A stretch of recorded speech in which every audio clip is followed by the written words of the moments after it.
Asante Yesu, maana utasema nasi. Naam, Bwana, ujitwalie utukufu katika ibada hii na useme na kanisa lako, katika jina la Mungu Baba na Mwana na Roho Mtakatifu. Kanisa la Mungu liseme amen. Pigie Bwana makofi mengi, pigie tena na vigelegele vya shangwe. Haleluya.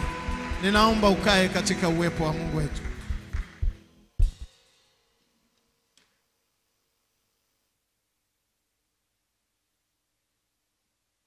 Mungu awabariki sana ndugu zetu wa praise team.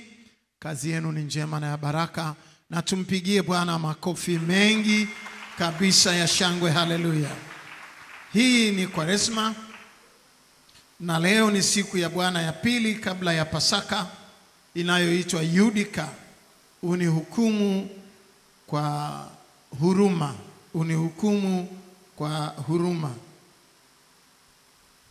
Neno ambalo tumepewa kwa mujibu wa mwaka wa kanisa katika kalenda yetu ya Kanisa la Kiinjili la Kiluteri Tanzania KKKT ni kutoka waraka wa kwanza wa Mtume Petro, mlango wa pili mstari wa 24 na wa 25.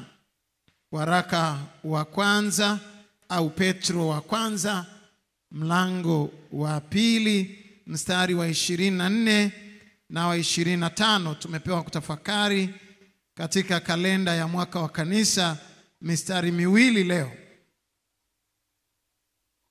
Petro wa kwanza ule mlango wa pili mstari wa 24 mpaka wa 25. Neno la Mungu linasema hivi, na mimi nawatangulia kusoma katika jina la Yesu Kristo wa Nazareti aliye hai. Neno la Mungu linasema, yeye mwenyewe alizichukua dhambi zetu katika mwili wake juu ya mti. Alizichukua dhambi zetu katika mwili wake juu ya mti, ili tukiwa wafu kwa mambo ya dhambi, tuwe hai kwa mambo ya haki.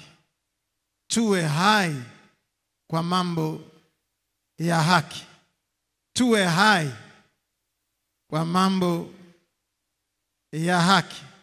Na kwa kupigwa kwake mliponywa.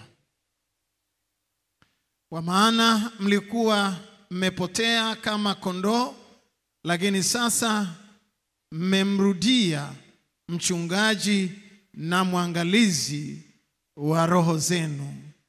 Amen. Na hili ndio neno la Mungu. Na tutulie tuombe. Mungu Mwenyezi, Baba, katika jina la Yesu, saa imefika na sasa ipo. Ujitwalie utukufu, umtukuze mwana wako wa pekee katikati yetu. Umwadhimishe Roho Mtakatifu katika adhimisho kuu la pumzi ya neno lako katikati ya watu wako. Useme nasi kwa lugha ya nyumbani kwetu. Useme nasi tukusikie. Usinyamaze Bwana hata sasa. Ulisema zamani kwa vinywa vya manabii na mitume. Naam, na useme nasi leo katika maisha yetu ya leo, katika jina la Yesu, jina lipitalo kila majina. Kanisa la Mungu liseme amen. Hii ni Kwaresma. Leo ni siku ya Bwana ya pili kabla ya Pasaka, inayoitwa Yudika. Unihukumu kwa huruma. Yesu Kristo ni mpatanishi. Hilo ndio neno kuu la kalenda yetu ya mwaka wa kanisa, litakalotuongoza katika juma zima. Na tumepewa kutafakari katika hicho kitabu cha Mtume Petro, mlango waraka wa kwanza wa Petro, huo mlango wa pili mstari wa 24 na wa 25. Kimsingi tuna neema na utajiri mwingi wa neno la Mungu. Na Biblia inasema katika Kristo Yesu kuna utajiri usiopimika. Matajiri wote wanapimika, wana value, wanaweza kuhesabika, na hata dunia inajua tajiri wa kwanza, bilionea wa kwanza ni nani. Lakini katika Kristo Yesu upo utajiri wa mafunuo na neno la Mungu ambao hautapimika katika maisha yetu. Na katika utajiri wa neno la Mungu ambao tumepewa mistari hii miwili, katika mstari wa 24 na wa 25, nimeona kuna mambo mengi sana. Kuna theolojia ya mti, Yesu akiwa amewamba msalabani, akiwa juu ya mti, kana kwamba ni lile tunda ambalo lilitolewa na Adamu siku zile, akala likiwa juu ya mti. Na hapa anasema yeye amezichukua dhambi zetu. Naam, juu ya mti. Juu ya mti. Pale ambako juu ya mti palikuwa pana mauti, palikuwa pana uharibifu, na sasa juu ya mti yupo Yesu Kristo Mwokozi ambaye amebeba uzima. Kama vile Hawa alivyotoa tunda akampa Adamu lilobeba mauti, Yesu Kristo Mwokozi anasema, twaeni mle, huu ndio mwili wangu unaotolewa kwa ajili yenu, twaeni mnywe, na hii ndio damu inayotolewa kwa ajili yenu. Sasa tuna utajiri mkubwa wa theolojia ya mti na falsafa ya mti, namna ambavyo dhambi iliingia kwa mti, mauti iliingia kwa mti na ikaondolewa kwa mti. Ni utajiri mkubwa. Lakini tuna juu ya msamaha wa dhambi na kusamehewa. Kama nilivyosema, falsafa yake ni pana na theolojia yake pia ni kubwa. Sasa katika bahari ya mawazo mapana ya kitheolojia na kifalsafa, mimi kama mtheolojia na mfalsafa nitazungumza hoja ya msingi niliyoiona kwa sababu ya mambo ambayo tunatafakari katika Kwaresma, kwa neno kuu linalotuongoza katika kitabu cha Malaki, ule mlango wa 4 mstari wa 2. Biblia inasema, lakini kwenu ninyi mnaolicha jina langu, jua la haki lenye kuponya katika mbawa zake litawazukia ninyi. Lakini kwenu ninyi mnaolicha jina langu, jua la haki litawazukia lenye kuponya katika mbawa zake, nanyi mtatoka nje na kucheza kama ndama wa mazizini. Kwa hiyo hoja ya msingi hapa inatoka katika mstari wa 24, na mimi naomba uniwekee ule mstari wa 24 tena kwa haraka tafadhali. Mstari wa 24 katika mstari tuliosoma, Biblia inasema, yeye mwenyewe alizichukua dhambi zetu katika mwili wake juu ya mti, on the tree, juu ya mti, tukiwa wafu kwa mambo ya dhambi, tuwe hai kwa mambo ya haki. Tuwe hai kwa mambo ya haki. Kwa hiyo kama Biblia hiyo ni ya kwako, tafadhali nisaidie kupigilia mstari hapo penye falsafa na theolojia pana ambayo tutatafakari katika ibada hii, pale panaposema kuwa hai kwa mambo ya haki. Kuwa hai kwa mambo ya haki. Tuwe hai kwa mambo ya haki. Mwambie jirani yako, kuwa hai kwa mambo ya haki.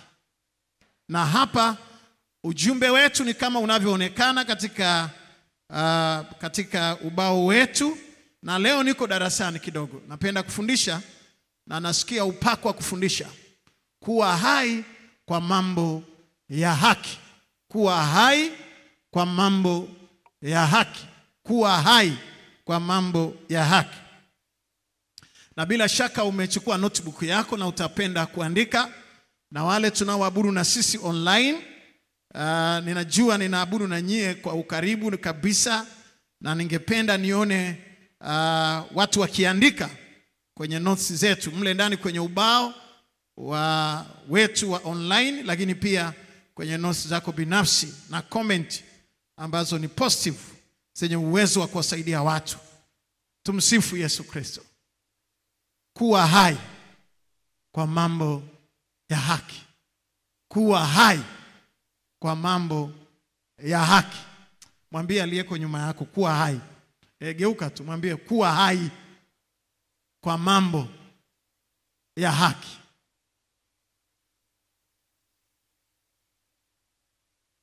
kuwa hai. Kuwa hai kwa mambo ya haki. Yeye alitufia juu ya mti ili tuwe hai kwa mambo ya haki. Hapa pana falsafa pana sana yanayohusiana na maisha yetu ya leo.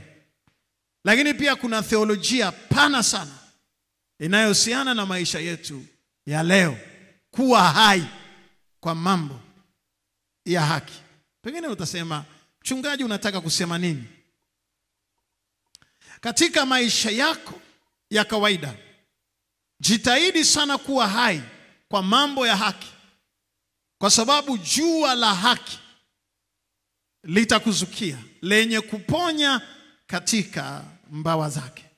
Kuwa hai kwa mambo ya haki. Kuwa hai kwa mambo ya haki. Labda ningeanza kusema mambo ya haki. Mambo ya haki. Mambo ya haki yanasababisha mtu awepo. Yanasababisha mtu aishi katika mioyo ya watu kwa vizazi vingi. Mambo ya haki. Na wakati mwingine huwezi kusikia haki pengine ikihubiriwa mara kwa mara. Lakini mambo ya haki katika yale uyafanyayo, uwe hai kwa mambo ya haki.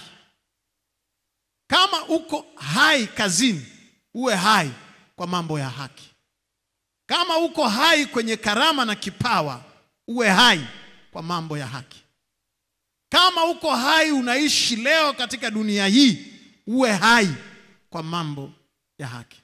Kwa sababu pia kuna watu ambao wako hai kwa mambo ya kipuuzi na udhalimu na uharibifu na fitina na uzandiki. Labda ningesema hivi, usibeti maisha. Yaani usisubutu kubeti maisha. Usiweke maisha yako rehani juu ya meza ya kamari ya dunia. Kuna watu ambao wameona thamani ya maisha yao si kitu. Wamecheza kamari ya vitu vingi. Lakini ninaogopa ninapoona unacheza kamari na unabeti maisha yako, ya kwamba yakiliwa yakitumbukia basi, nothing to lose. Hivi kama si kubeti maisha ni nini? Pamoja na kwamba tumehubiri kwa Kwaresima nzima mpaka leo juu ya kutubu dhambi, juu ya msamaha wa dhambi, juu ya maungamo, kama si kubeti maisha ni nini? Unavyoweza kupuuzia heshima ya maisha yako, na unavyoweza kupuuzia yale mambo ya msingi, values zinazokupa kuishi na kuheshimika. Umekuwa tapeli mpaka sasa hata kanisani unakuja kwa shida, na pengine hauji kabisa, na hata kama ukija unaondoka kabla ibada haijaisha.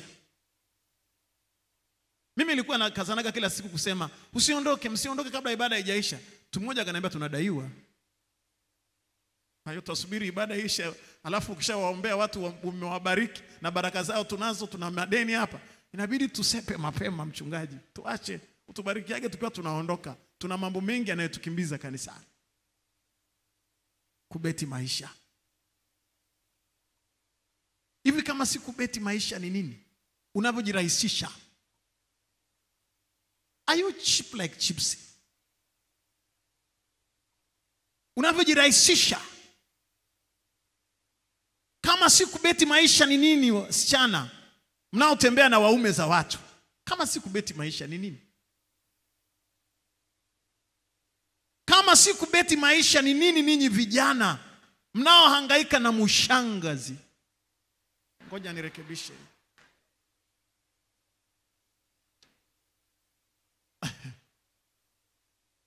Kama si kubeti maisha ni nini?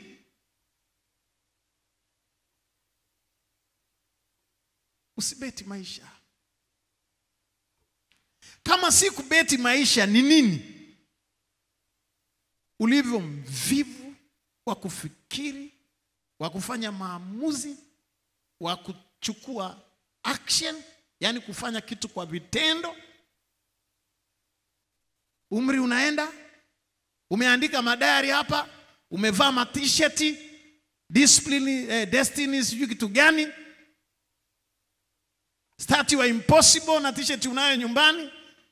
Even today haujawahi kustart any impossible kwenye maisha yako. Kama si kubeti maisha ni nini? Mungu amesema na wewe mara ngapi katika maisha yako juu ya karama, juu ya huduma, juu ya neema ambayo Mungu ameweka kwenye maisha yako, lakini umeweka maisha juu ya meza ya kamari. Wasiwasi wangu hayajaliwa mpaka sasa, mpaka Jumapili hii ya leo. Una bahati tangu leo usiweke maisha yako juu ya meza ya kamari. Kama si kubeti maisha ni nini? Unaona marafiki ulionao, umewahesabu kwa vidole ukawaangalia, wanaofurahia taabu yako, wanaokusindikiza kwenda kwenye msiba wako, na umewafungulia milango na umewaingiza kwenye nyumba yako, na wengine umewafungulia malango mpaka chumba cha ndani. Kama si kubeti maisha ni nini? Angalia walivyokuumiza, angalia maumivu unayotembea nayo, angalia walivyokuzushia, angalia walivyokuvua nguo peupe, angalia leo ulivyotiwa haya ya uso. Kama si kubeti maisha ni nini? Umeselekti nani kwenye maisha yako ambaye unasema huyu ni yule ninayeweza kumwamini? Na umemwamini nani?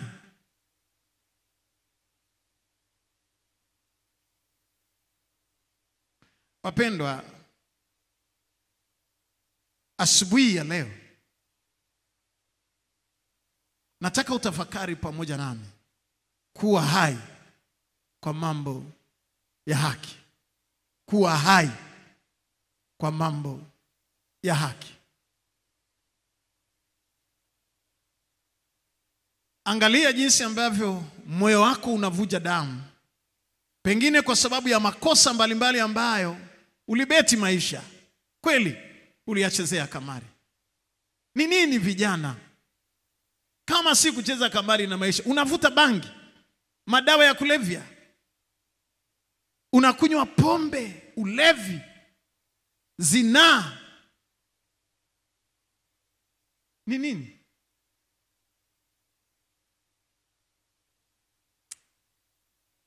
Nina mambo machache. Nilipokuwa ninamuomba Mungu huko kwenye maombi, Mungu alisema nami juu ya mambo machache. Matakwa ya ulimwengu. Dunia inataka nini? Ulimwengu unataka nini? Na wewe unataka nini? Kama tunaishi ulimwenguni, lazima kuwa hai. Kama unaishi uko hai, haujafa. Kuwa hai. Kuwa hai kwa mambo ya haki. Kuwa hai kwa mambo ya haki. Kuishi kwangu ni Kristo na kufa ni faida. Nikiishi ni Kristo. Sasa kama leo ninazungumza na watu walio hai, nina mambo 25 tu kwa haraka. Kama unanukuu utanukuu kabisa. Nina falsafa 25 za haraka na theolojia, hoja za kifalsafa na theolojia 25. Matakwa ya ulimwengu. Matakwa ya ulimwengu. The world needs. Matakwa ya ulimwengu. Moja. The world needs light. The world needs light. Be that light. Dunia inapenda nuru. Kuwa hiyo nuru wewe. Hiyo ni moja. Kuwa hai kwa mambo ya haki. Dunia inapenda, ulimwengu unapenda nuru. Kuwa hiyo nuru wewe.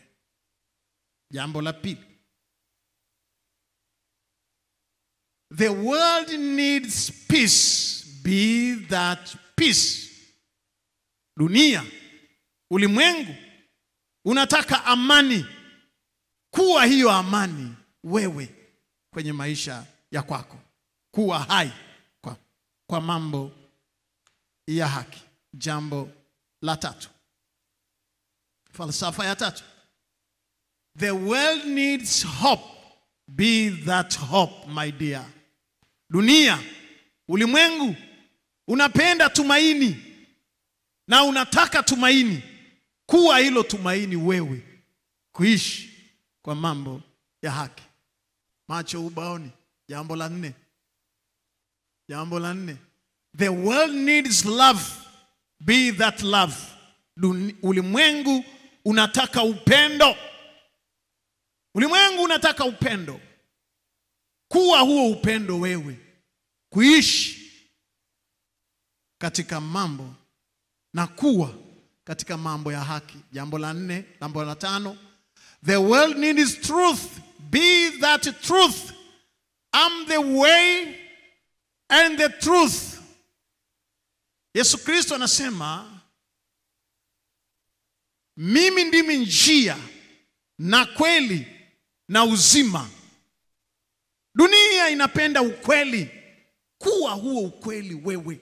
Acha utapeli. Paka umeshajulikana mpaka mtaa wa 7. Hadhi yako imeisha juu ya uso wa nchi, kwa sababu hauwezi kuongea ukweli.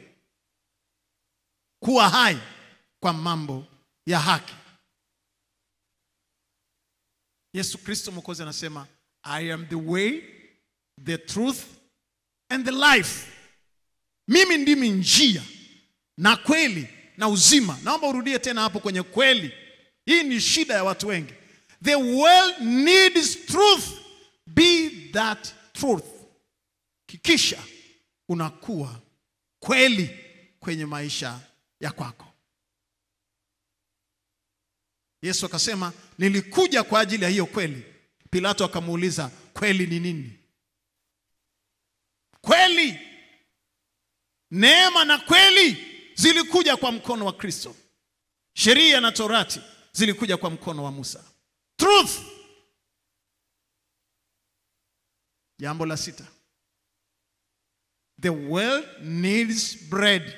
Be that bread. Dunia inapenda, ulimwengu unapenda mkate. Na sala ya Baba yetu, utupe mkate wetu wa kila siku. Kuwa huo mkate. Acha kubania watu. Mhasibu, hela si zako. Kusaini na kushinda nini? Hela si zako. Kusaini cheki mtu alipwe. Watu wanadai malipo mbalimbali. Wakandarasi wamefanya kazi, wamejenga barabara, wamejenga majengo, wamekopa benki, wanariba. Kuna mtu tu anaandika jina lake la Kichaga, Eliona. Mtu alipwe, lakini hataki kuandika mtu alipwe. Rudia ile pale. Hii ndio imebania watu riziki kwenda kusoma. Watu wanaishi kwa mtima nyongo, chuki na uchumi. Hakuna kitu kinachoharibu uchumi duniani kama chuki. Na nataka nikupe mtihani kitendawili. Kitendawili.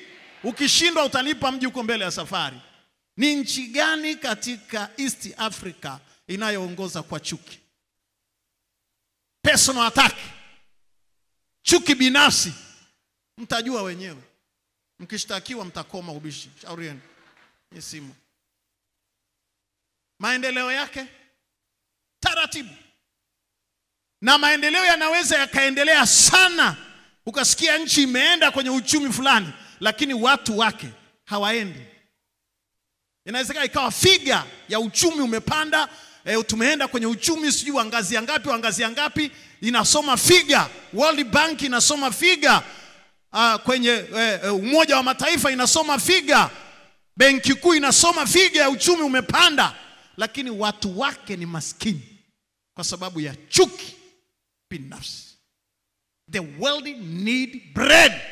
Be that bread.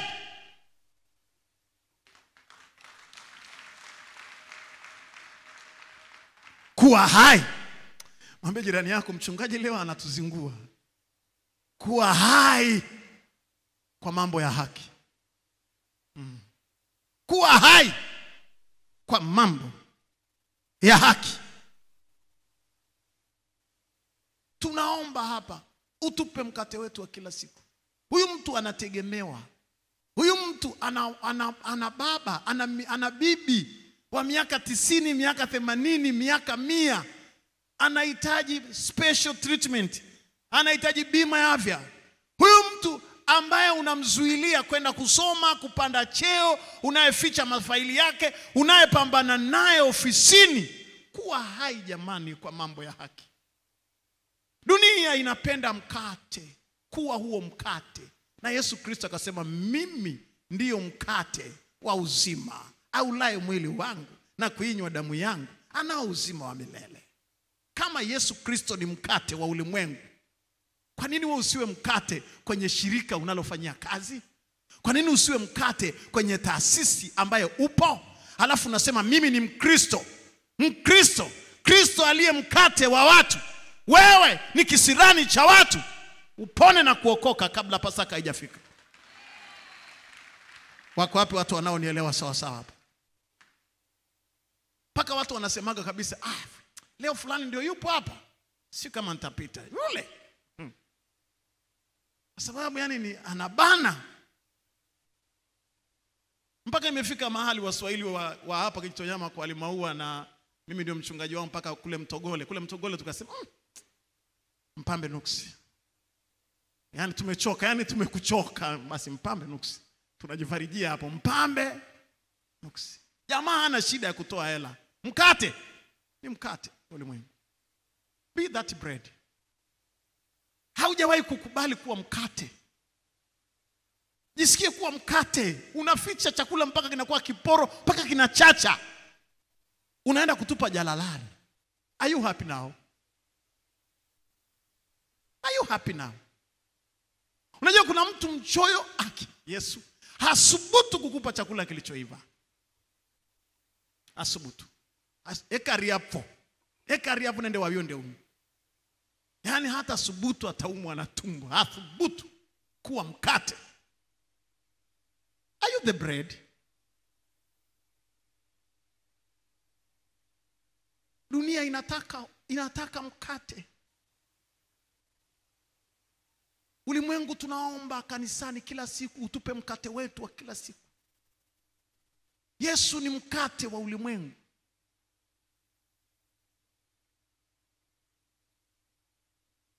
Africa,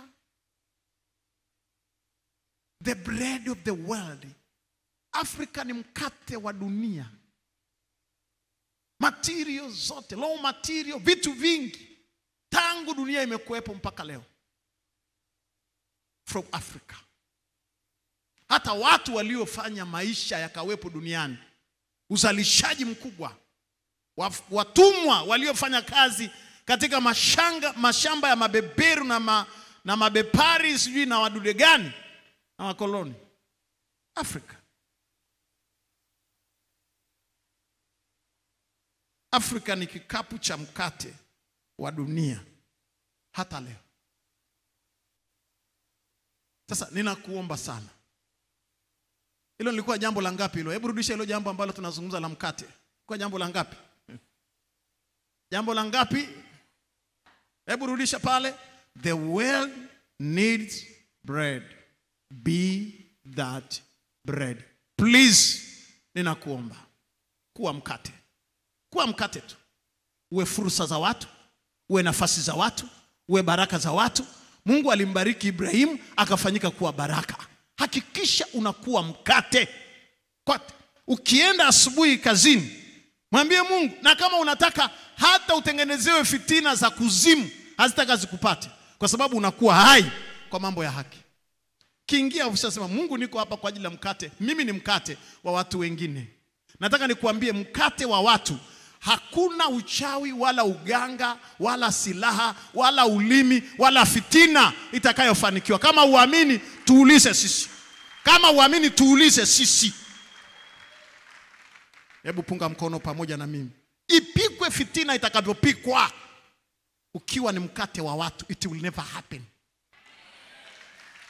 Ndio pale Biblia inasema watakusanyana lakini watatawanyika kwa njia 7. Watasijui fanya nini, watakuwa kama moto wa miibani. Hivyo Bwana atakupigania. Wewe ni mkate wa watu wengine. Kama Yesu Kristo unayemwamini ni mkate wa ulimwengu, ninakuomba wewe leo kwenye ibada hii uwe mkate wa watu wengine. Sema amina. Alafu mpigie Bwana makofi mengi. Haleluya. Kuwa hai kwa mambo ya haki. Falsafa pana sana. Pana mno. Na hiyo ndio falsafa inayoleta ufukara na umaskini kwenye familia na kwenye taasisi na maisha ya mtu mmoja mmoja. Suffering, maumivu, personal attack, kwa sababu hauwi mkate kwa watu wengine. Uwe mkate. Hata mtu akikuangalia hivi aseme kweli yule ni mkate. Eti hebu nikuulize taratibu. Katika watu unaowaona, unaowafahamu. Hii ni swali la tuition, ila linaanzia hapa. Kwamba katika watu unaowafahamu kwenye maisha yako, hebu identify. Hebu jaribu kuanalyze ni nani mkate kwenye maisha yako na ni nani kisirani.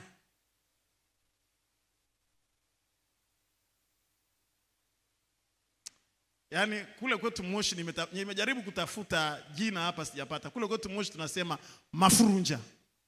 Yaani nani mafurunja? Anayevuruga. Yaani kila ukijaribu kuinuka anavuruga mkate, anautia mchanga. Yaani wale wanautiaga mchanga kitumbua, si ndio watiaji mchanga vitumbua.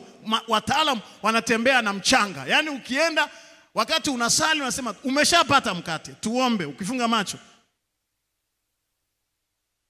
amechanganya na mchanga, akimaliza anakuambia amen, kula sasa. Haiendi. Angalia hao watu wa namna hiyo. Alafu yule ambaye ni bread, ni mkate kwenye maisha yako, mheshimu sana. Manake pia hawapo watu wengi wa namna hiyo. Wachache wangesema amina, alafu ungempigia Bwana makofi mengi. Haleluya.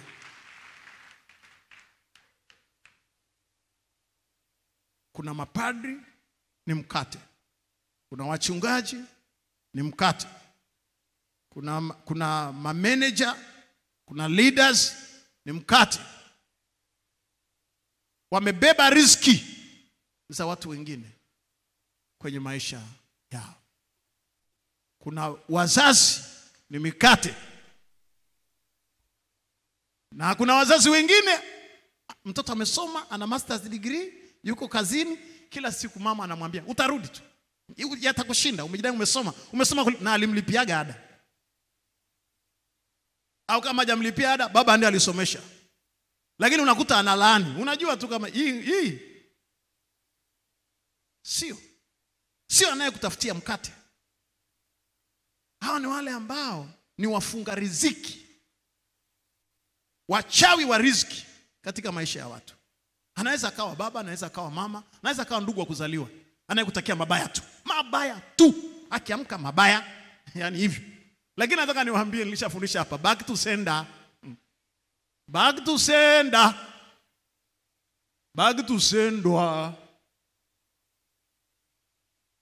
Yani ukiwatakia watu mabaya yale yanakurudia wewe, yatarudia na uzao wako, yatahangaika na wewe. Maana hapana amani kwa wabaya. Ni kama bahari iliyochafuka na imejaa tope na takataka. Jambo la 6. Hivi ilikuwa la 6 hili au la ngapi? Haya, la 7. The world needs healing. Be that healing. Dunia inataka uponyaji. Kuwa huo uponyaji. Kuna watu ambao ukimkaribisha kwenye mahusiano siku 2 ameshakujeruhi. Anatoboa kuliko mwiba. Na lazima kujeruhi. Hakuachi salama. Uwe ni urafiki wa kawaida, atakujeruhi tu. Iwe ofisini, atakujeruhi. Kwa maneno, atakujeruhi. Dunia inataka uponyaji. We are here just we want to be healed. Nataka kupona. Tumekuja kanisani tunataka kupona. Kisirani cha ajabu, kuna wakati mwingine unaenda kwenye ibada, hata huyo mchungaji anayeongoza ibada naye ni mtu wa kujeruhi. Yaani mtamaliza ibada kabla hamjajeruhika. Ataanza lakini lazima afike mahali awajeruhi tu. Mkirudi nyumbani mmechoka. Uliza, what is this? Dunia inataka uponyaji. Kuwa huo uponyaji. Pata neema ya kuambia wengine don't worry. Hii inapita. Jisikie kuwaombea. Jisikie kuwafariji. Uwe crying shoulder. Uwe bega la kulilia.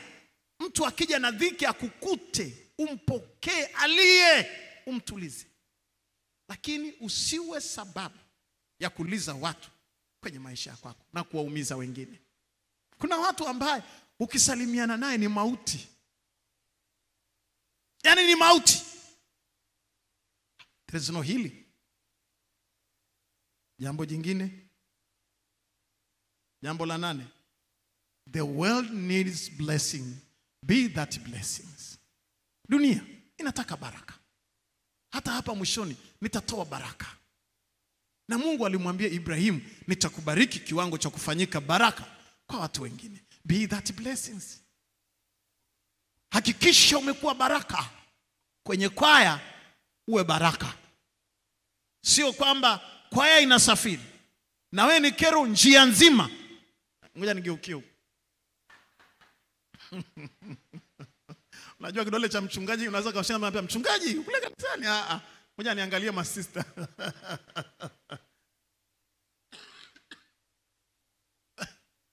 Yaani wanaomba Mungu, hebu leta hata malaria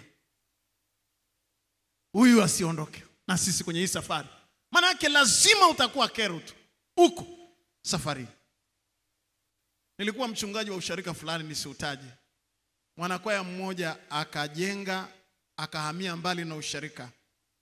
Na kwa kweli kwa gharama ya kuja kanisani kila siku ikawa ngumu, akaja kuaga kwamba sasa ninahamia usharika fulani, huko nilikojenga ni mbali.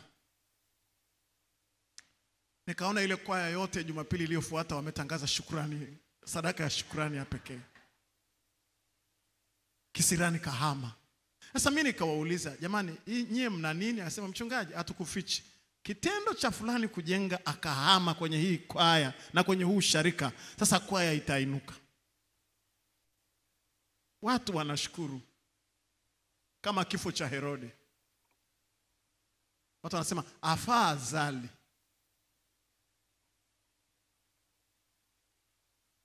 The world need blessings. Uwe blessing. Uwe baraka tu. Mahali ambako Mungu amekusimamisha uwe baraka. Be that blessing. We need blessings. Please, be that blessing. Pengine wewe ni baraka yangu. Ruhusu hiyo baraka inifuate jamani. Acha kiuzibe. Umeshanizibia mno. Hautaki nipande cheo. Hautaki nitamkwe. Hautaki nitajwe. Hata nikitoa nasema mmemtaja, mnamjua. Mimi niko naye pale Kijichonyama, niulizeni mie. Yaani hivyo. Haya. Kuwa hai kwa mambo ya haki. Jambo linalofuata, the world needs future. Be that future. Please. Dunia inataka wakati ujao. We think about tomorrow and the day after tomorrow. Some years to come. Dunia tunaangalia miaka ijayo. Ni mafuturist. Tunaangalia mbali. Tafadhali usijaribu kuharibu future ya mtu. Kuwa future ya kwake. Hata kama kuna vitu vinasuasua, hakikisha unampush kama Rebeka alivyompush Yakobo. Anamwambia no, don't worry. This blessing is yours. Hii baraka ni ya kwako.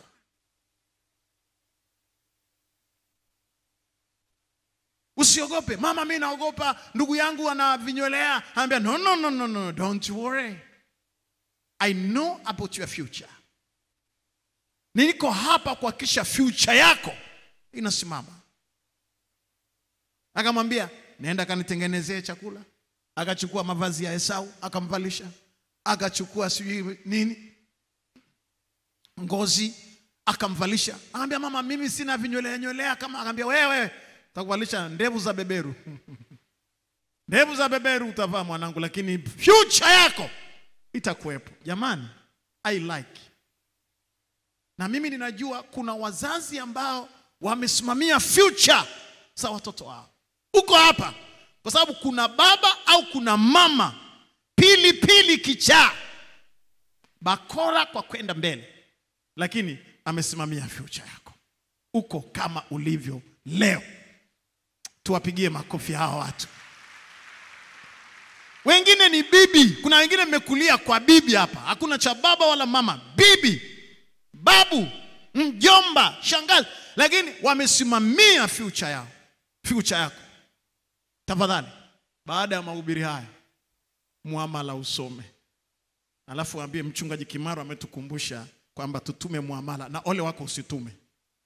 Sasa nitamuuliza Mungu baada. Si mimi niko hapa madhabahuni na Bwana amenipa mamlaka kufunga na kufungua. Sijajua nitafunga lipi na nitafungulia lipi. Lakini ole wako usitume muamala leo. Kuna watu walisimamia, mama yangu alisimamia future yangu. Msingekuwa na mhubiri hapa. Leo hakuna mchungaji hapa. Mama yangu alisimamia future yangu.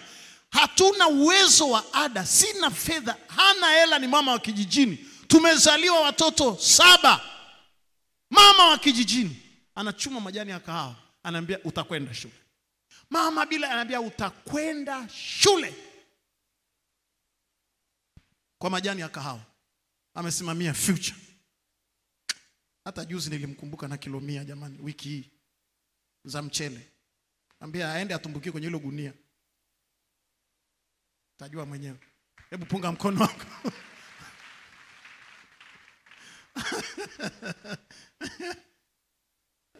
Oh my God. Jambo jingine hebu. Yes. Yataisha leo kweli. Nitaacha viporo.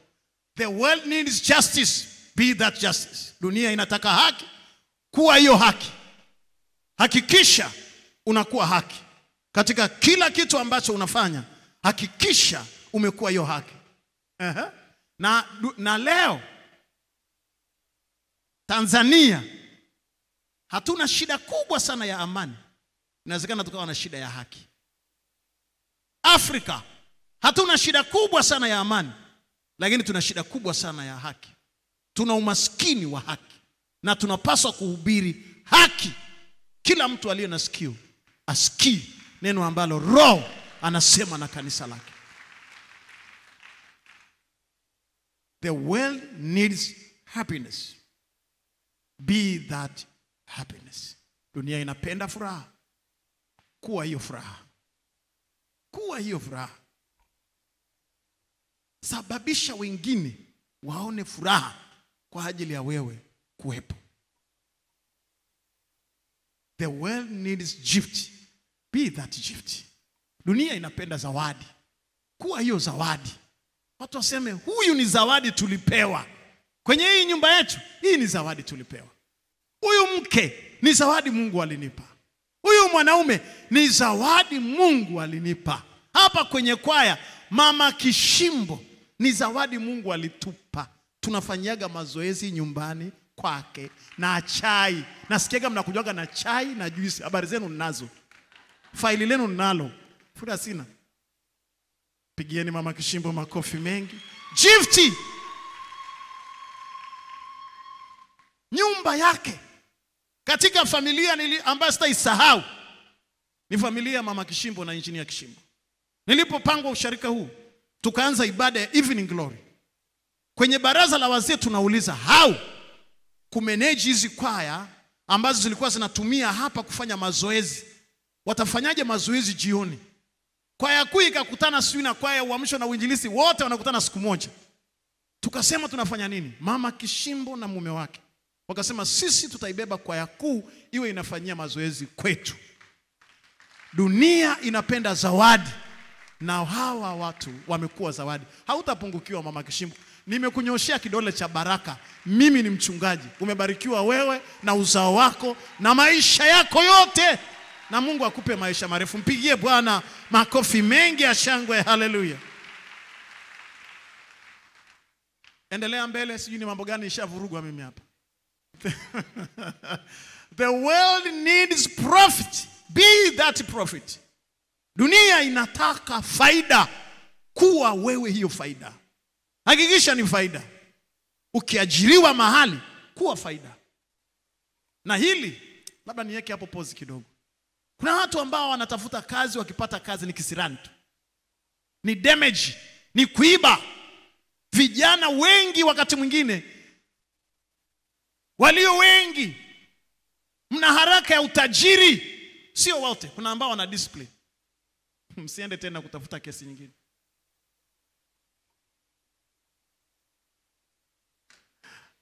Kia Mungu. Ai dunia.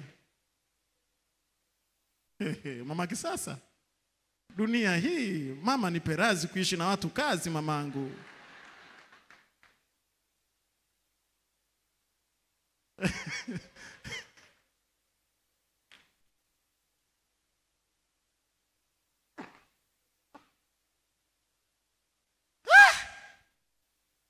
Dunia inapenda faida. Watu wamewekeza kwenye biashara wapate faida. Wazazi wamezaa watoto wao wawe faida kwenye maisha yao. Watu wametenga muda wa kuja kanisani, wanataka faida ya kiroho. Wakirudi nyumbani waseme nilikuwa na uzito, nimeondoka nikiwa mwepesi. Hata ninyi hapa mnataka faida. Ibada ilete faida kwenye maisha yenu. Hata mimi siwezi kuhudhuria maibada ya hasara. Sitaki. Na nitakachokazana nacho tangu naanza ibada mpaka mwisho wa ibada ni kuhakikisha hao watu walikuja kanisani hawaondoki na hasara. Lazima waondoke na faida. Na wako wapi watu wachache wanaosema naiona hiyo faida kwenye maisha yako? Yes, haiwezi kuwa hasara. Maana yake hapa Yesu anasema naye atafuta machozi na hasara. Mungu yuko hapa kufuta machozi na hasara. Na lazima nimruhusu Mungu afute machozi na hasara. Pengine kwa mahubiri, kujitenga kwenye maombi, kutengeneza discipline. Sio ninakaa hovyo. Unahubiri na kule nadaiwa, alafu nakukwaza tu. Sema hebu amalize tu msanii huyu. Hebu amalize tu. Siwezi kuwa hapa kwa hasara hata siku moja. Na naomba huduma yangu ya kichungaji isiwe ya hasara. Nimesema na nitasema. Sijawahi kuzaa mapoza na sitazaa mapoza. Kwa jina la Yesu Kristo wa Nazareti aliye hai. Sema amina. Be that shift. Uwe kama Yusufu, faida. Profit kwenye nyumba ya Potifa. Yakobo kwenye nyumba ya Laban alikuwa faida. Uwe faida kwenye kampuni. Uwe faida kwenye taasisi. Uwe faida serikalini. Sio unajificha humo ndani ya ajira, unakuwa kiumbe mzito kutengeneza hasara. Tunataka watu ambao ni faida. Faida. Hilo jingine nalofuata. The world needs destiny. Be that destiny. Dunia inapenda hatima. Hakikisha unakuwa hatima. Hakikisha wewe ni hatima ya watu wengine. Mtu anayekwama hapa mvushe. Uwe Joshua. Ufanye kazi ya kuwasaidia wengine kwa mzigo. Hata jua likizama waambie Mungu, mbona jua linazama kabla sijamaliza wajibu wa kuwavusha hawa watu. Uwe Joshua. Wapeleke watu mahali ambako Mungu ameahidi baraka zao. Kanani yao wafike haraka. The world needs discipline. Be that discipline. Dunia inataka nidhamu. Kuwa hiyo nidhamu. Dunia inataka adabu. Ulimwengu unataka adabu. Tafadhali, kuwa hiyo adabu. Kuishi kwa mambo ya haki. That is our point. Theological point of view. Philosophical point of view. Ni hiyo. Destiny. Usiwe destiny blocker. Usiwe destiny killer. Usiwe watu wanaovuka kufikia kwenye maisha yao. Oh my God. Another one. The world needs reformation and changes. Be that reformation and changes. Dunia inataka mageuzi, dunia inataka matengenezo na mabadiliko. Dunia inataka matengenezo, reformation na changes na mabadiliko. Usiwe rigid. Yaani usiwe mtu ambaye haubadiliki huko hivyo hivyo. Kuna wengine hata yaani hivyo hivyo. Una maswali mengi tu na hoja nyingi tu na umekuwa hivyo. Hautaki kureform maisha yako. Fanya reformation, reform maisha yako ya kiuchumi, maisha yako ya kiroho, maisha yako ya kifedha. Lazima ukubali kufanya reformation na changes. Neno moja tu, changes and reformation, it is needed.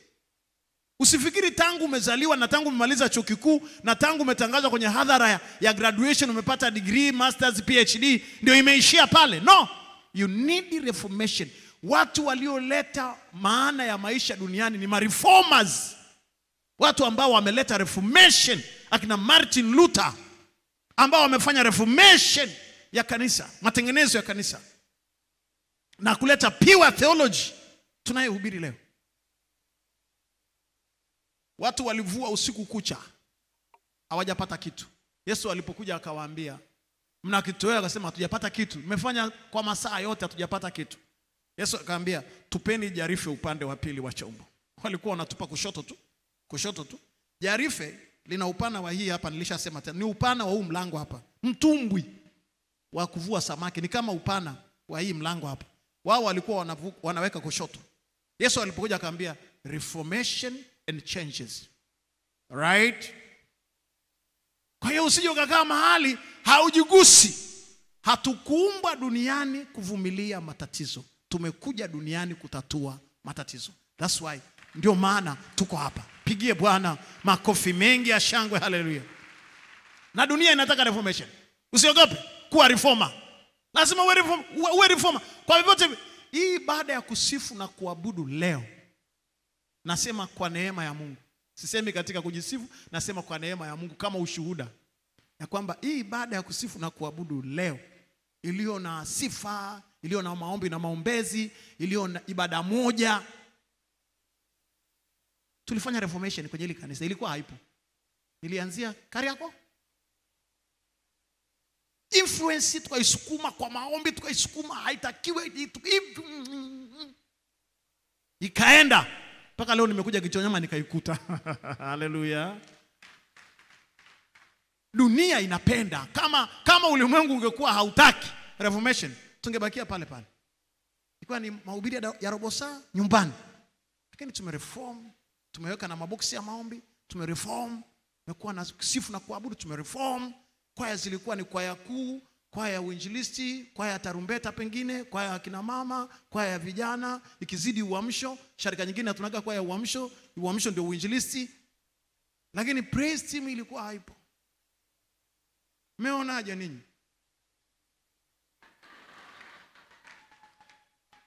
Hii ilikuwa haipo. Ilikuwa haipo. Ni reformation and changes. Tulikuwa tuna ibada za masifu ya asubuhi wala masifu ya jioni. Reformation and changes. Na hatujaishia hapo, bado tunaendelea.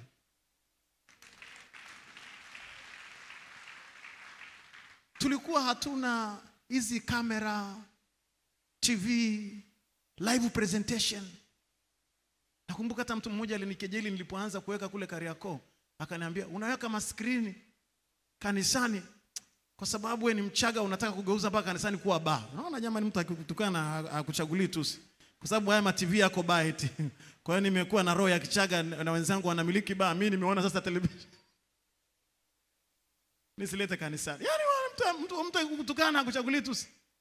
Lakini reformation, reformers, majeraha tunayo lakini changes zinaonekana kwa jina la Yesu. Sasa tunapoweka pale masomo kama hayo, unaposoma pale Kiingereza kizuri, jamani, nani asiye enjoy ibada hii? Nani ambaye afurahi paka kule nje, paka kule? Reformation. Lazima uhakikishe wewe ni mtu wa changes kwenye maisha yako. Hebu. Mambo ni mazuri mengi, yote kila moja ni nzuri. Haya, endelea mbele. The world needs development. Be that development. Dunia inataka maendeleo. Hakikisha wewe unakuwa hayo maendeleo na sehemu ya hayo maendeleo. Hakikisha kwa namna yoyote ile. 18, the world needs leaders, not rulers. Not rulers. The world needs leaders, not rulers. Be that leaders, not rulers. Dunia inataka viongozi na sio watawala. Kuwa kiongozi. Makabibi kuwa kiongozi na sio mtawala. Makofi mengi kwake. Dunia inataka viongozi. Hebu naomba urudie pale tena. Uelewe sawa sawa. Huu ni mwaka wa uchaguzi. The world needs leaders, not rulers. Be that leaders, not rulers. Dunia, ulimwengu, Tanzania tunataka viongozi na hatutaki watawala. Tafadhali hakikisha unakuwa kiongozi na sio mtawala. Tawala anaweza kutawala kwa ukatili na bila kujali na bila huruma. Lakini kiongozi ana huruma. The world needs extraordinary. Be that extraordinary. Dunia inataka watu walio na uwezo wa ziada, zaidi ya kawaida. Dunia inataka zaidi ya kawaida. Tafadhali hakikisha unakuwa zaidi ya kawaida. Hakikisha unakuwa zaidi ya kawaida. Ndio maana tuna interview ili tupate mtu mmoja ambaye ni extraordinary, zaidi ya kawaida. 10 na ngapi sijui, 20. The world needs performance. Be that performance. Dunia inataka ufaulu. Ufaulu. Tufaulu katika mambo yetu. Tufaulu. Hata mimi na Mastai tunategemea kufaulu kwenye harambee hii. Tupate 3.7 billion. Tunataka kufaulu. Na lazima uwe sehemu ya huo ufaulu. The world needs excellence. Be that excellence. Dunia inataka viwango vya juu. Na ningekuomba tafadhali uwe kiwango hicho kabisa. Hakikisha unatembea kwenye hicho kiwango cha juu. The world need brand. Be that brand. Dunia inataka chata. Si mnajua machata mengine yako hapa, Sony, Toyota. Dunia inataka chata. Tafadhali kuwa chata.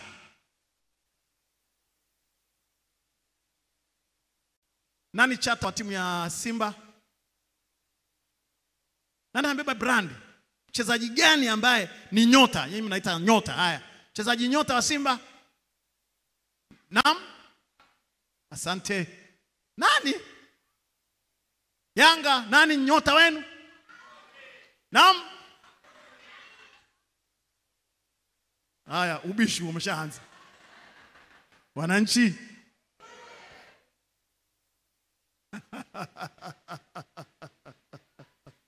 Hebu punga mkono. Nataka break hii. Nataka hiyo brain yako. Unajua leo nakufundisha mambo magumu. Na nataka angalau utabasamu. Hebu inua tena mkono wako pamoja na mimi.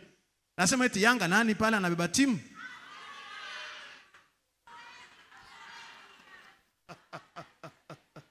I like it. Arsenal nani anabeba timu?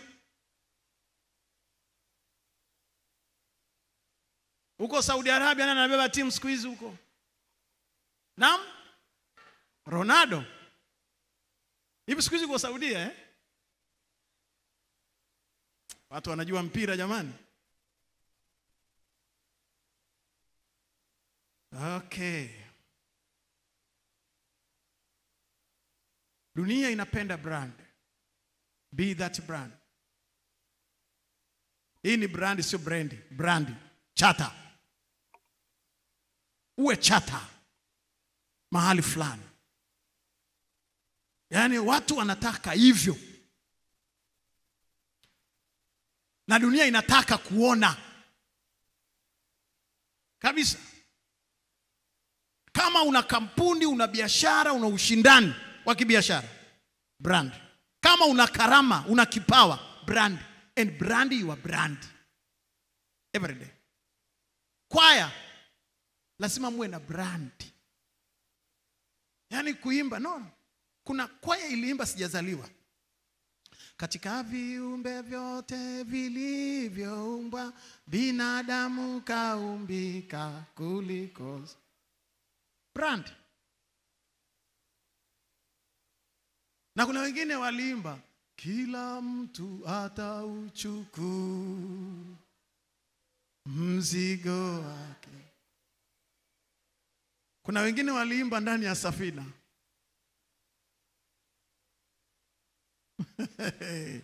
Brand. Brand your brand.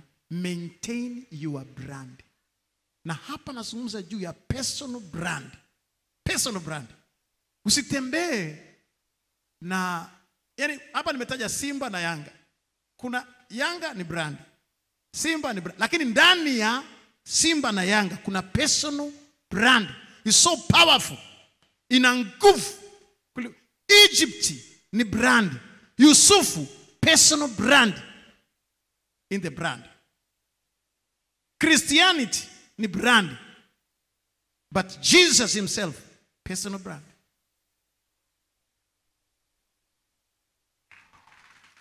Mitume 12 wa Yesu ni brand. Wanaitwa mitume. Lakini Petro, personal brand. Yuda naye.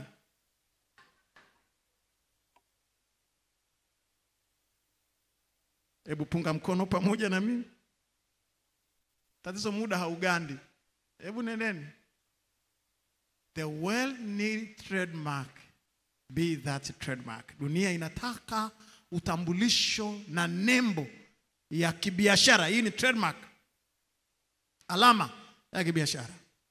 Naona watu wanavaa t-shirt za na raba. Watu wengi wanaona wamevaa raba hapa. Si Reebok, sijui raba za nini. Naam. Asante. Na nyingine. Na nyingine. Vinywaji kama. Asante.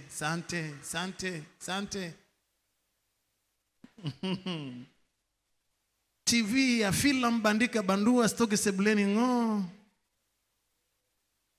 Wanazijua watu hapa. Trademark. Coca-Cola. Trademark. Dunia nzima.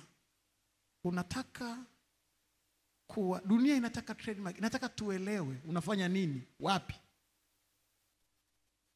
Na tunaenda kwenye ulimwengu wa biashara na uwekezaji. Trademark.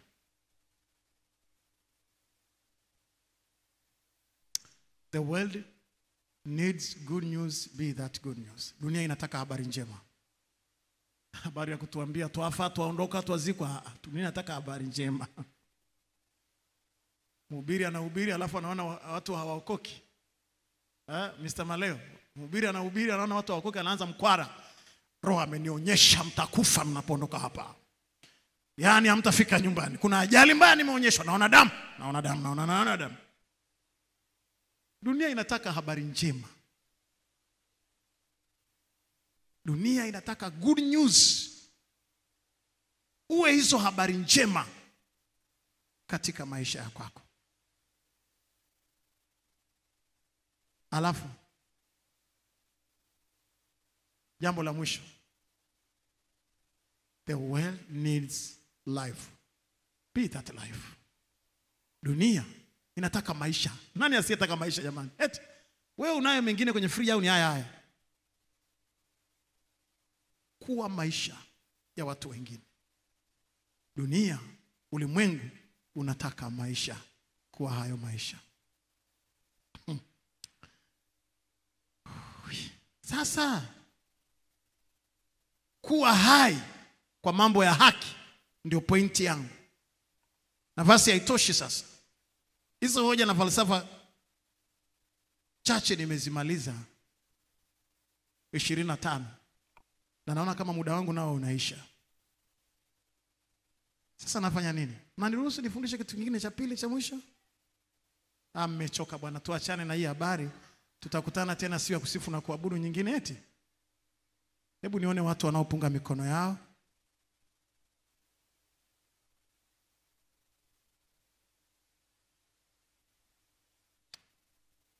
Bwana, mmechoka eti? Oh my God. Lakini nisipofundisha hichi kitu nitakuwa sijajitendea haki. Naomba usimame tu. Simama. Tarumbeta. Hebu chorus moja watu hawa wajinyooshe. Simama mpaka nataka usimame. Muda wa saikolojia inanionyesha kwamba umechoka, lakini pia kusikiliza zaidi ya dakika 40 ukiwa umeketi hapana. Si sawa kwa afya. Jinyooshe kabisa. Ndio. Salimiana na mtu mmoja, mwambie Mama Kishimbo vipi kama kuna mchai. Salimiana na mtu mmoja wawili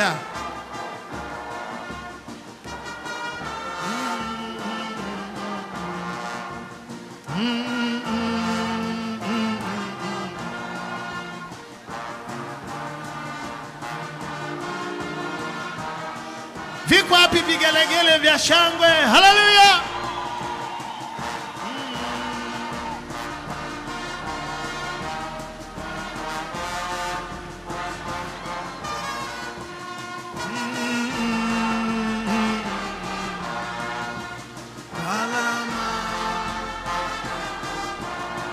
Vigelegele vingi, haleluya!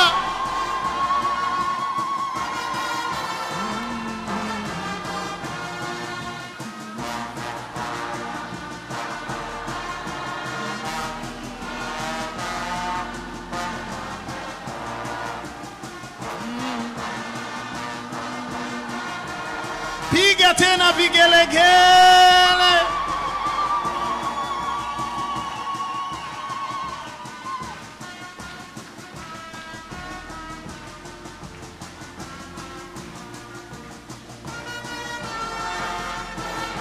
Hebu piga makofi ya juu hivi.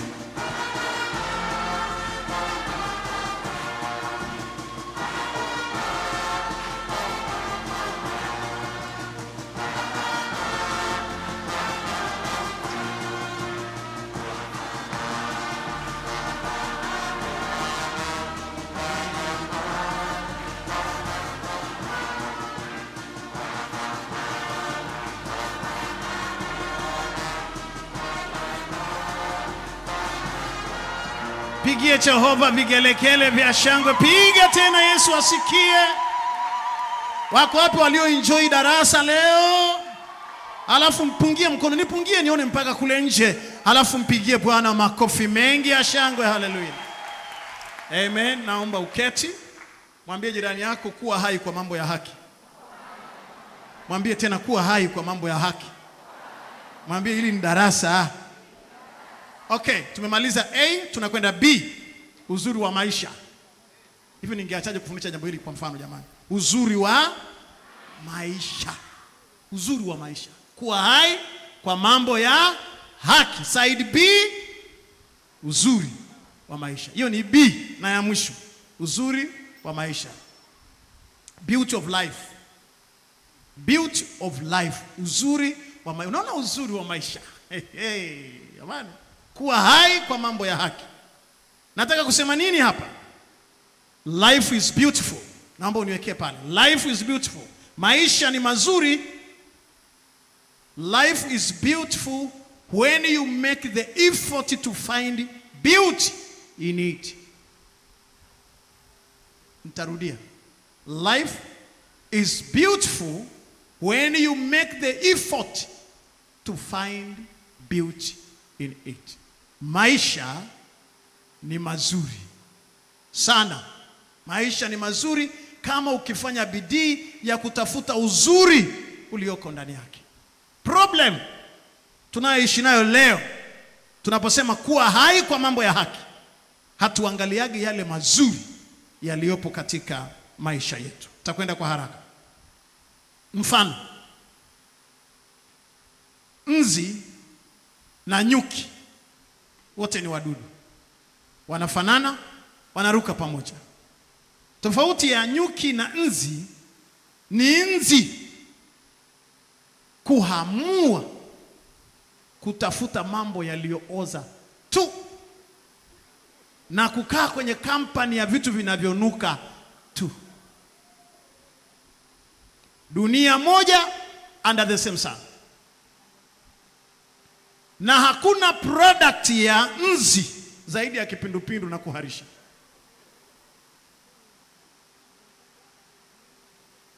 Ushaona kitu kinazalishwa na nzi kikawekwa maabara, kikawekwa supermarket, kikauzwa? No.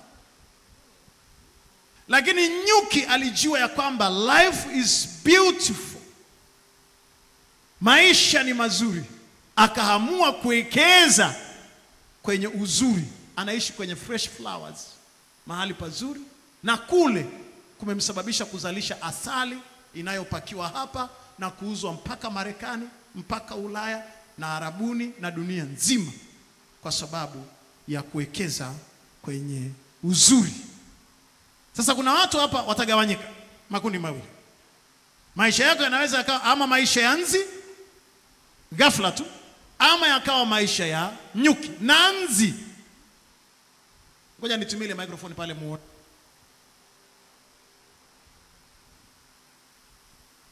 Utapeli wa nzi na unafiki wa nzi sijawahi kuona duniani, ni kiboko. Hata kama anakurukia hapo, mfukuze uone kama nzi anaanzaga safari yoyote kuruka aende popote, lazima atafanya alafu ndio aruke. Yaani anasema nilikotoka shwari na nakokwenda shwari, nilikotoka safi sana na nakokwenda safi sana. Waswahili wakijitonyama kwa limau tunasema nzi ananawa hewa, ananawia hewa hapa, ana sanitize kwa mbele. Lakini mnafiki amebeba kipindupindu na mauti. Huyo ni nzi. Na kuna mtu umefanya vizuri, umefanya vizuri pale kwenye kwaya, uliimba vizuri, ulipovaa nguo umependeza wewe, unapohubiri watu na wewe uliposoma. Nzi anakuwa ukiwa unamwangalia hivi kwa unafiki wa kunawa hewa. Walio nawa hewa kwenye maisha yangu na wajua. Walio nawa upepo tu na wajua sana. Sasa nataka kumaliza hapa kwa dakika chache. Ndoa yako ni nzuri. Hata yule ambaye unategemea kufanya divorce wiki ijayo, ndoa yako ni nzuri kama ukiangalia uzuri ulioko ndani yake. Na uzuri wa kwanza ambao hautawasahau, you are handsome boys, you are beautiful girls. They are so much handsome boys, beautiful girls. Wanakuita mami, wanakuita daddy. Uzuri kama ukiangalia uzuri ulioko ndani yake. Familia yako ni nzuri kama ukiangalia kwa bidii uzuri ulioko ndani yake. Lakini bahati mbaya tunaangalia ubaya vibaya mno kwenye maisha yetu. Nchi yako ni nzuri kama ukiangalia uzuri ulioko ndani yake. Serikali yako ni nzuri na serikali ni nzuri kama ukiangalia uzuri ulioko ndani yake. Lakini kama ukiangalia ubaya, hutakaa uone uzuri hata siku moja, na utaishia kulalamika saa zote. Mahali ulipo ni pazuri sana kama ukiangalia uzuri ulioko ndani yake. Mbeya ni pazuri panunu.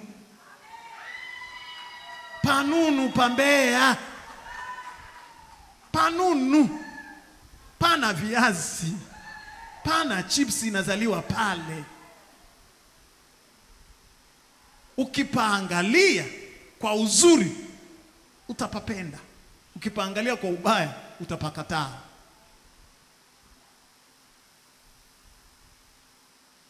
Dar es Salaam pazuri ukipaangalia kwa uzuri, ila ukipaangalia kwa kero ya foleni utapakataa. Moshi pazuri, Singida pazuri ukipaangalia. Moshi pazuri wenyewe wako hapa. Bukoba pia pazuri. Hiyo hebu piga ile Bukoba ile. Asante. Asante yenyewe hiyo. Ukiangalia mahali kwa uzuri, ngoja nikwambie, taaluma yako ni nzuri kama ukiangalia uzuri ulioko ndani yake. Kuna watu ambao wamesoma, wana degree lakini hawataki kuisikia. Sijaelewa. Wewe ni mzuri sana. Why not? Oh wow. Wewe ni mzuri. Kwa weusi wako ni mzuri. Kwa ufupi wako ni mzuri. Kwa urefu wako ni mzuri. Kwa hivyo ulivyo mzuri, kama ukitaka kuangalia uzuri wako na ukiukubali huo uzuri. Usipoukubali unajiona tu fungu la kukosa, nilisukumwa na Mungu, sijui alinitoa kabla hajamaliza kazi, sijui alikuwa yani utaona matatizo makubwa. Mungu alikuwa ananiumba akapata mgeni. Akasahau kurekebisha pua. Yani watu wana matatizo.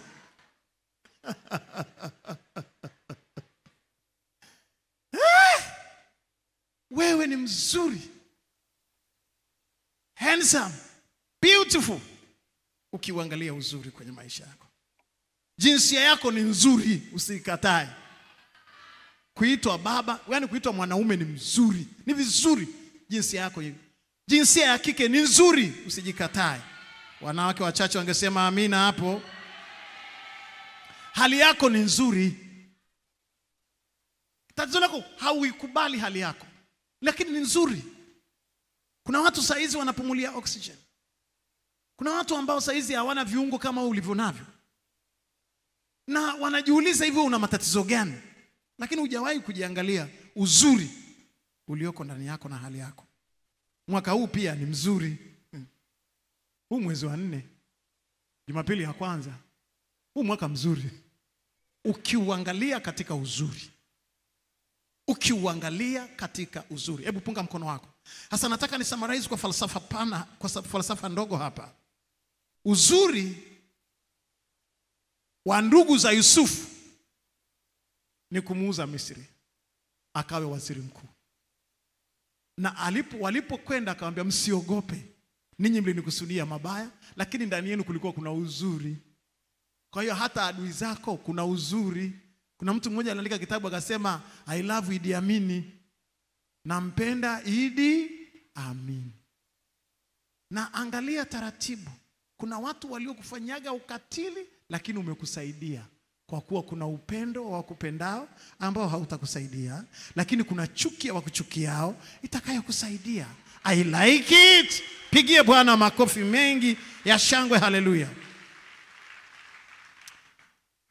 Mke wa Potifa alimzushia Yusufu kesi, lakini uzuri wa mke wa Potifa ni kumpeleka Yusufu magereza ili akutane na baraka zake.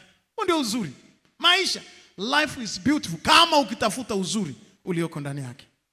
Wapendwa, uzuri wa Farao upo. Aliwatumikisha Israeli na kuwa watoto wa kiume, akamshindwa kumuua Musa. Lakini aliwafundisha kufanya kazi, kwa sababu hard time ina create strong person, strong people.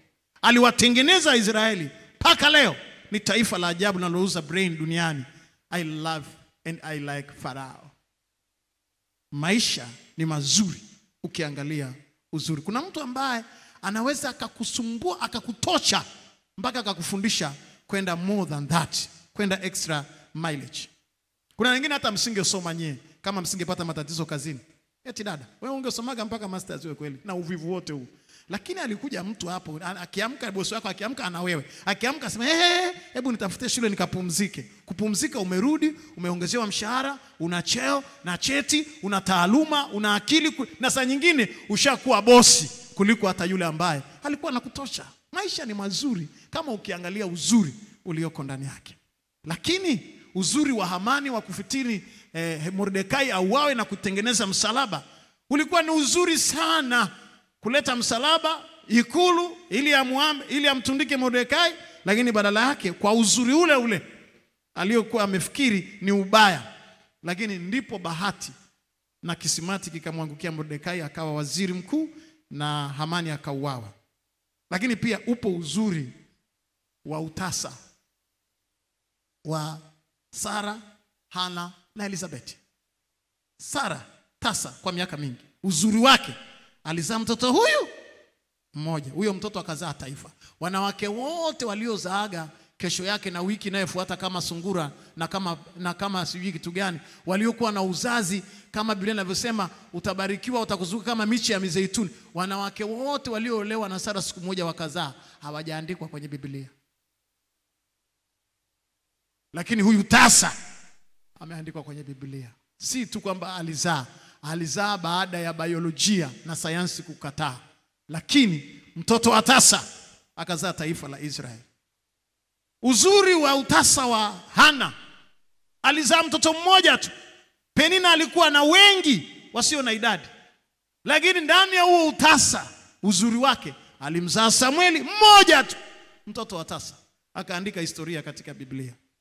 Lakini Elizabeth alikuwa na zeeka, mke wa Zakaria, hawana mtoto. Uzuri wa utasa, alizaa mtoto mmoja anaitwa Yohana Mbatizaji, hawezi kusahauliwa duniani. Uzuri wa misiba ya Naomi na Rutu. Naomi alikuwa na watoto wakafa, mume wake akafa, wakafia Moabu, wakabaki wajane watupu. Wajane wawili wakarudi, mji ukalia. Uzuri wa msiba uliokuwepo ndani ya msiba, Mungu alificha uzuri wake. Walikuja kuzaa, huyo mjane anaitwa Rutu alikuja kuzaa na Mungu akampa watoto ambao ni wafalme wote wa Israeli kuanzia Daudi, na vizazi vyote vimetokana na huyo mwanamke. Uzuri wa Mungu katika maisha yako. Lakini kwangu mie, umaskini na kukosa ada ya kwenda kusoma. Mama yangu akawa ananipa majani ya kahawa niende shule. Nikiwa nabeba na majani ya kahawa nikamwambia Mungu, nitakapokuja kupata mahali pa kusimama nitasomesha watoto. Leo nina zaidi ya watoto ambao wana degree zaidi ya 200. Yaani watoto zaidi ya 200 wa kike na wa kiume wana degree, wengine wana masters sasa, wengine wana PhD, wengine madaktari, maengineer. Tukikutana nasema bora ulikosa ada, kwa kupigwa kwako tumepona. Bora ulikosa ada, kwa kupigwa kwako tumepona. Kila kitu kina uzuri wake. Kila kitu kina uzuri wake.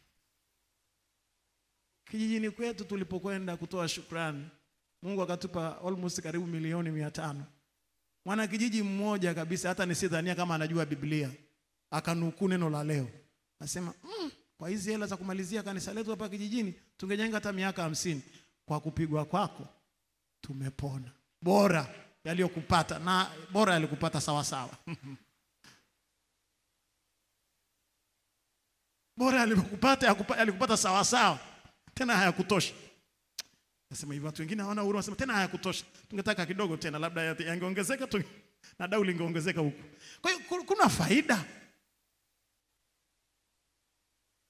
Kuna rafiki yangu mmoja, mchungaji mmoja nisimtaje, kila mara alikuwa na report. Baadaye siku hizi anakaa Seattle, Marekani. Ana trip nyingi huko Seattle na wapi na wapi.